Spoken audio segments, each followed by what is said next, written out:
Hi, dear white people and people of the spiritual community and the people of the red pill community, the truthers, the consciousness group.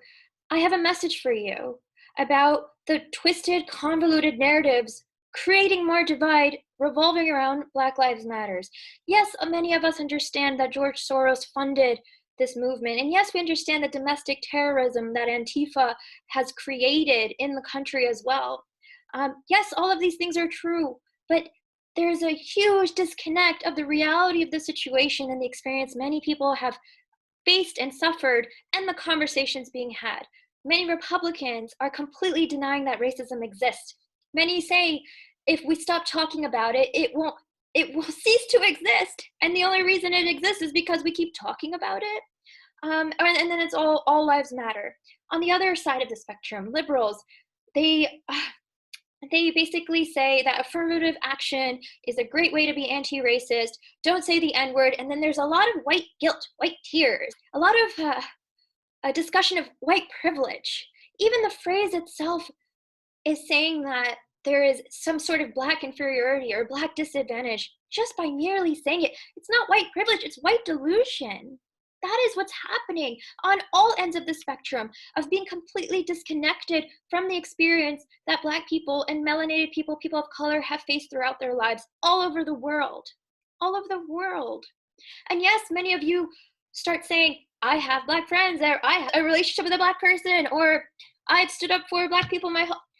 We get that. But at this time, when you have a conversation, when the trauma of people of color is being brought to the surface and shoved in all of our faces, everywhere in the world, the conversation is revolving around people of color and Black people and the situations they have faced. And they have a platform for the first time where they feel comfortable to bring up these experiences, to share them in vulnerable ways with one another, to be told, oh, but we're all one race. I don't see color. It's completely dismissing people who have been hurt, who have trauma from these situations. This is so imperative that we understand this disconnect, because the people of the spiritual community, the truthers, the red pill people, all operate under one agenda, which is let's unite. We cannot be divided. The cults and the elitists, they want to divide and conquer, and we must gather as one race, as one human race.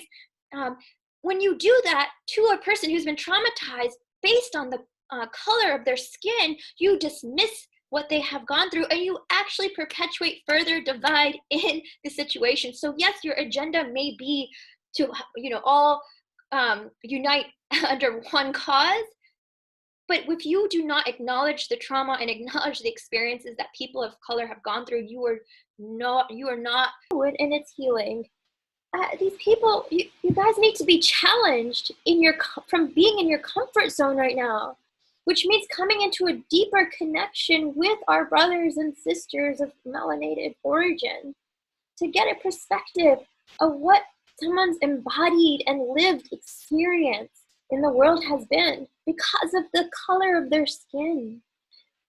I think it's really important for people to examine the realities of white supremacy and the systematic oppression of it in our world. It's the bridge work that needs to be created that's so important. You can't jump from the place of trauma to, everything is divine and all suffering is divine and everything has purpose. And, there's a lot of processing and deprogramming that needs to take place from here to here. That a lot of you have gone through the process. A lot of you have gone through the ego deaths, but you haven't had the same experience of being a person of color. Therefore, you don't understand the huge fucking jump it is to go from traumatized victim of, racism to this place of where we can all acknowledge that we're all one human race. There's a huge gap here, and I'm trying to illustrate this. You are perpetuating that a story and narrative based on the idea of healing the planet and unifying the planet and unifying people, but take action and use words like this that are doing the exact opposite. Then I do feel the need to create this video and stand up and try to help you understand how the timing of what you're saying. It's not that you're wrong. Of course, all lives matter, but the timing of it is insensitive. at this time. It really is. And to try to sit and allow that to integrate into your consciousness and see how maybe that may be the case, because people who benefit from the system have the hardest time criticizing that system. That is the inherent bias, and that is what's happening and bypassing the pain and trauma and experiences of Black people when you say all lives matter, or I really care about racism because I talk about the Tuskegee experiments, or I talk about these statistics. We are not talking about just you voicing statistics, and we are humanizing these statistics. We are part of this vulnerable platform where people are sharing their experiences, and I'm just asking to not not not create rhetoric that's dismissive of this. All lives aren't criminalized on the site of their color, okay? All lives aren't watched when they walk into a gas station to buy something, or all lives aren't assumed to be stealing when they walk into a mall and leave looking suspicious based on their skin color. All lives don't have to go out into the world and experience countless microaggressions rooted in racism. All lives hadn't grown up in a society where our toys were predominantly white. Advertisements were predominantly white people. TV shows predominantly white people. Movies predominantly white people. We have been assaulted on every end of the spectrum since we were born on white supremacy. Everywhere in the world, Hollywood has perpetuated the CIA, the FBI. They are all working together. Disney, and you know this. The spiritual community, the red pill, the truthers, etc. You know this. And we are coming up, finally speaking our truths and our pain, and we're being told that you no, all lives don't matter. You haven't had that experience. Listen to us at this time. Listen to our pain. Sit with our pain. Let us share our stories with you. That is how you can help heal this. That is how you can help unify us together.